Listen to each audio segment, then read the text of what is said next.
Nilagang TV. Hi guys, what's up? Good morning sa inyong lahat. At this time ay nandito pa rin ako ngayon sa aking bukid dito sa Davao City, kung saan ito ay parte ng aking buhay bukid vlog, ang pag-aani ng mais o pag-harvest ito. Tara, samahan nyo kami ng mga kapitbahay, mga halos dito, mga mga uncle no? At mga auntie ang mga kasama ko ngayon dito. 5 hektarya itong area na itong mais. So itong klase itong mais, yung yellow na mais at puti, pinagsama lang sila. Tara, samahan nyo kami. Yung iba doon pa kumakain muna saglit. At dito yung isang auntie ko, yan ang pag-aani ng mais. So tignan nyo, ito yung mais yellow.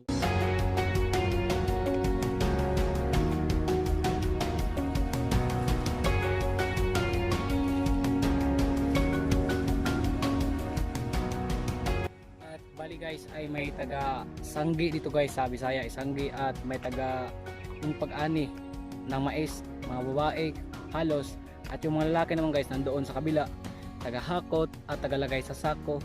At mamaya puntahan natin yung mga nahakot naming mais nandoon sa kabila. At bali guys, ngayon ay tulungan kami lahat dito at turuan ko kayo kung paano mag-ani ng mais. Ganito lang yan guys. Ito, kita nyo to, iwain nyo sa gitna.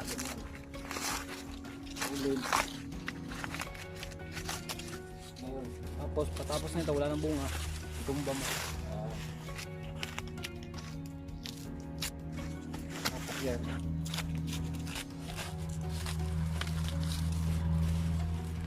ito lang yan, dapat tanggalan yung dahon nya, yung panit kumbaga.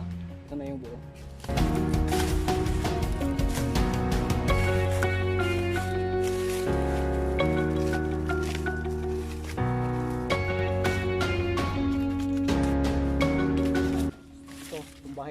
Para alam mo kung saan na yung walang bunga at meron.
Guys, itong kilo ng mais ngayon, mga 3 to 5 pesos ang bawat kilo nitong mais, at isang sako nito, yung malaking sako, ay nasa mga 50 to 60 kilos ang laman. Ito.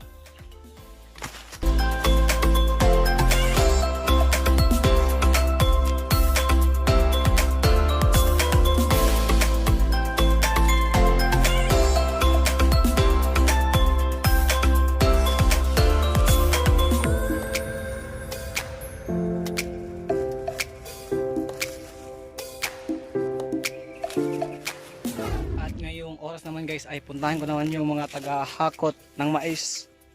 Bali ang malayo kasi yung nilalagyan ng mais na nahakot na guys, kaya ang ginagawa dito may motor. Puntahan ko yung taga-hakot. Doon, tara. Guys, ito na yung taga-hakot ng mais. Yan, may motor. Ito yung dapat may motor kasi malayo pa yung lalagyan nito.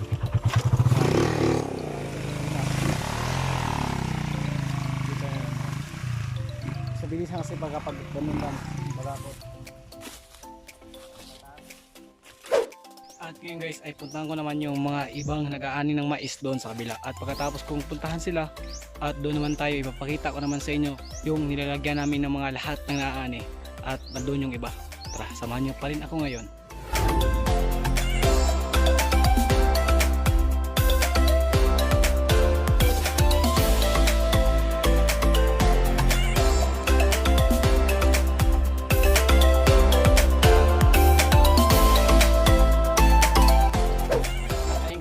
nandito na kami. Ako ngayon sa may hinakutan kanina ng mais. Ito yung mga nahakot na mais.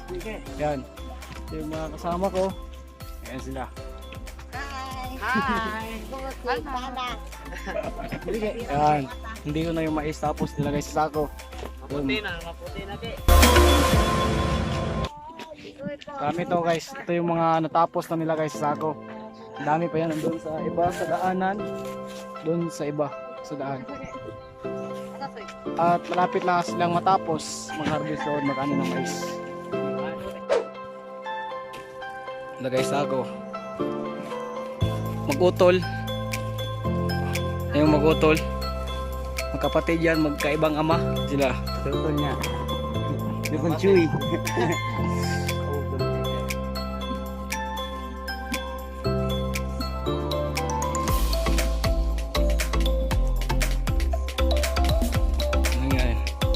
Dalawa kasi itong klaseng mais. Itong yellow na mais at yung puti. Magkaibang sako yan sila.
Guys, diri may padulong sa mga kabukiran.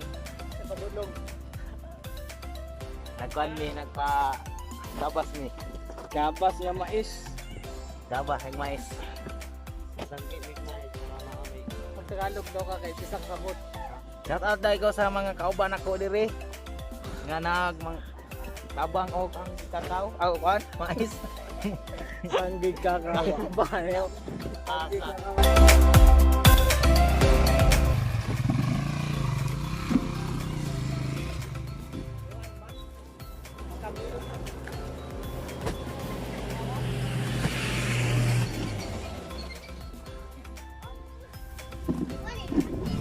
Huwag ko to.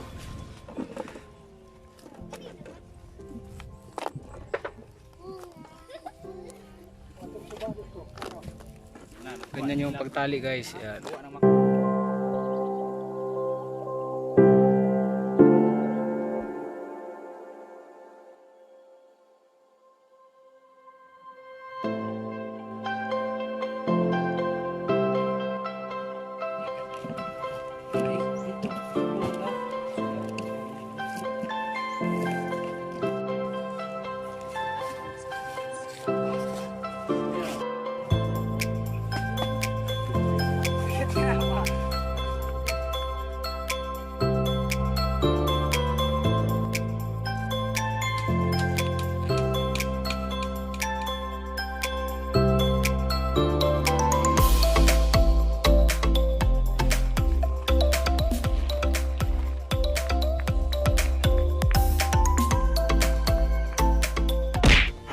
Ayun guys, ay natapos na kaming pag-ani ng mais at yung mga sako o ilang sako yung naani namin, mga 65, mga 64 ganyan na sako.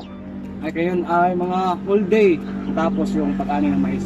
At sana ay may natutunan kayo at na-enjoy kayo ngayon sa aking buhay, bukid, vlog, mais, harvest o pag-ani ng mais dito sa amin. Hanggang sa muli guys ng aking video, at kung nagustuhan nyo itong aking video at sa mga more bukid vlog ay huwag nyo po lang kalimutan no, mag-subscribe sa aking channel at don't forget to click the notification bell para sa mga more bukid vlogs na aking ipapakita sa inyo. Hanggang sa muli guys, God bless you. God bless us all. Bye guys! Please subscribe Mulong TV.